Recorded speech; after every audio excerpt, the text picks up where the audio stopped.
তো আমরা তো কক্সবাজার আজকে আমাদের দ্বিতীয় দিন। তো গতকালকে হচ্ছে আমরা অনেক টায়ার্ড, সারাদিন ঘুরছি, যেহেতু আমরা কক্সবাজার থেকে আমরা চলে গেছিলাম সেই টেকনাফে। তো প্রায় 170-80 কিলোমিটার আমার হয়েছে এক রাইড। টায়ার্ড ছিলাম, তারপর তো আর রাতে এসে বিচে ছিলাম, আমরা মিউজিক করছি। তো সব মিলায় ওভারঅল আমরা 6টার থেকে এসে ঘুমাইছি, ঘুমের থেকে 10টা-11টার দিকে। তো এখন আসলে আর ব্রেকফাস্ট করা হয় নাই। তো ব্রেকফাস্ট আর লাঞ্চ আমরা একসাথেই করবো, যদিও রুম থেকে আসলে কোথাও যাইতে মন চায় না, কারণ রুমের বাইরে যখন এসে বসি, বাইরে কি সুন্দর বিচের ভিউ। সো জিনিসগুলো আসলে খুব ভালো লাগছে। তো এখন আমরা আজকের যদি প্ল্যান বলি, আজকের আমরা এখন হচ্ছে লাঞ্চটা করব। লাঞ্চটা করে তারপর যখন একটু রোদ কমবে, দেখতে পাচ্ছেন বাইরে প্রচুর রোদ। তো এমনি আমরা কালো মানুষ, তো বন্ধু বান্ধব সবাই বলে যে জুয়েল করে ছাড়খার হয়ে গেছি কক্সবাজার আসলেই নাকি। তো ওই সেফটি থেকে চিন্তা করছি যে এখন আর নামবো না সাগরে। তো যখন একটু সূর্য আলোটা একটু কমবে, তখন হচ্ছে আমরা গিয়ে গোসল করবো। তো এখানে আছে আমাদের সাথে আমাদের কিছু ছোট ভাইরাও আছে, ওরাও অপেক্ষায়। ওরা জীবনে প্রথমবার আসছে সমুদ্র দেখতে, এখনো সমুদ্রে নামে নাই। তো ওদের সাথে ওরাও খুবই এক্সাইটেড। তো ওদেরকে সাথে নিয়ে আমরা একটু সূর্য আলো কমলে আমরা নেমে যাবো। এই সেই ডলফিন মোড়, যেখানে আপনি যেখান থেকে আসেন না কেন, বাসে আসলে আপনার এখানেই থামাই দিবে। আপনি যদি রেল স্টেশনে নামেন, সেখান থেকে আপনার এখানেই আসতে হবে। মানে এখান থেকে আপনি যদি যান সোজা এই রোডের দিকে, তাহলে এখান থেকে আপনার সোজা চলে যাবেন সুগন্ধা বিচ, লাবণী বিচের আশেপাশে যে হোটেলগুলো, সেগুলো সব পাবেন। আর এই বিচটা ডেডিকেটেডলি হচ্ছে কলাতলি বিচ। এই হোটেল সাইমন আছে, তারপর রামাদা আছে। এই সাইডগুলোতে আবার আলাদা হোটেল আছে, তো দেখতেই পাচ্ছেন। তো এটা একটা খুবই, কক্সবাজারের জন্য যারা আসবেন, এটা খুবই একটা প্রয়োজনীয় মোড়, ডলফিন মোড়। আমরা চলে আসছি লাঞ্চ করতে। তো আমরা শুরুতে ডলফিন মোড়ে আসলাম, এখান থেকে একটা র্যান্ডম রেস্তোরাঁ চুজ করলাম, কলাতলি রেস্তোরাঁ। তো দেখা যাক এখানে খাবার দাবারের কোয়ালিটি, দাম কেমন হয়, সেটা আপনাদের সাথে শেয়ার করতে ট্রাই করবো এখন।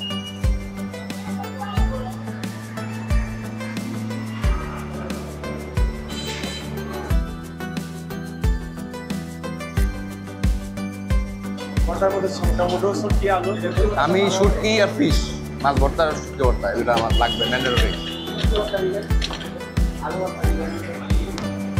আমরা তো খাবার অর্ডার দিছি, খাবার চলে আসছে। তো খাবারের প্রাইসটা যদি আমি একটু আপনাদের সাথে শেয়ার করি, তো আমরা অর্ডার দিয়েছি মূলত হচ্ছে আলু ভর্তা, শুটকি ভর্তা, মাছ ভর্তা, 3টা ভর্তা আইটেম আর 2টা ভাজি আইটেম। আর একটা ভাজি হচ্ছে করলার আলু ভাজি, আর হচ্ছে ঢেঁড়স ভাজি। তো আলু ভর্তা 40 টাকা করে, ঢেঁড়স ভাজিও 40 টাকা। আর এই আরেকটা ভাজি দেখতে পাচ্ছেন, করলা আলু ভাজি, এটা 50 টাকা। আর শুটকি ভর্তা যেটা, এটা হচ্ছে 60 টাকা। আর মাছ ভর্তা 150 টাকা। হ্যাঁ, সাথে সালাদ আছে, এটা ফ্রি। আর ডালটার চেহারাটা খুবই সুন্দর। তো দেখা যাক, বাকিটা রিভিউ দিব খাওয়া দাওয়ার পরে। দেখতে পাচ্ছেন, এটা বড়ই আচার দেওয়া হয়েছে আমাদেরকে। এটা আমাদেরকে ওরা এখান থেকে ফ্রি দিচ্ছে, সবাইকে দেয় কিনা জানি না। তো খুব টেস্ট, খাইলাম, ট্রাই করলাম, বুঝছো সেই খাওয়া দাওয়ার শেষ। টেস্ট যদি বলি, এক কথা অসাধারণ প্রত্যেকটা জিনিস। বিশেষ করে আমার কাছে তো মাছ ভর্তাটা খুবই জোস লাগছে। ভাইয়ের পক্ষ থেকে যে আচার নিয়ে আসছে, আবার নামটা জিজ্ঞেস করা হয় নাই। নেই, ছোট আচার নেই, ছোট আচার পছন্দ করে। এই ছোট আচার খাবি?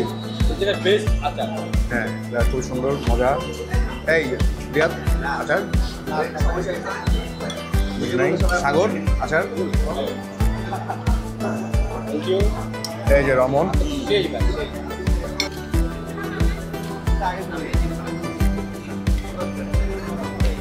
আপনাদের এখানে সবচেয়ে স্পেশাল খাবার কি? আমাদের অ্যাকচুয়ালি আপনাদের মান সব ভালো ভালো, আপনার মোটামুটি ভালো, সব কিছু ভালো। এমনি ফিয়ালে মাটন খাচ্ছি, আমরা খাই বলছি। আমাদের ভর্তাবাজি, আপনার রাইসের সাথে আপনার মাছ মাংস অ্যাভেলেবেল, সব কিছু ভালো আপনার। আর ব্রেকফাস্টটা আমাদের অর্ডার নানের সাথে হচ্ছে চিকেন স্যুপ, হাঁসির পায়া, মাটন, সকাল ব্রেকফাস্টটা। জি জি। আর এর সঙ্গে হচ্ছে আপনার বাটার নান, প্লেন নান, গার্লিক নান, সাথে গ্রিল, এগুলো ডিপ চলে যায়। সরি, আসবো না আমরা ইনশাল্লাহ। তো এই নূর ভাইয়ের সার্ভিসটা খুব ভালো ছিল, আমাদের এখানে সার্ভিস দিচ্ছে। আপনারা আইসেন, একসাথে যদি দেখা হয়, খুবই ভালো মানুষ, খুবই ভালো সার্ভিস দিচ্ছে। আমাদের আচার একবার আছে, 2বার দিচ্ছে। জাস্ট ঠিক আছে নূর ভাই।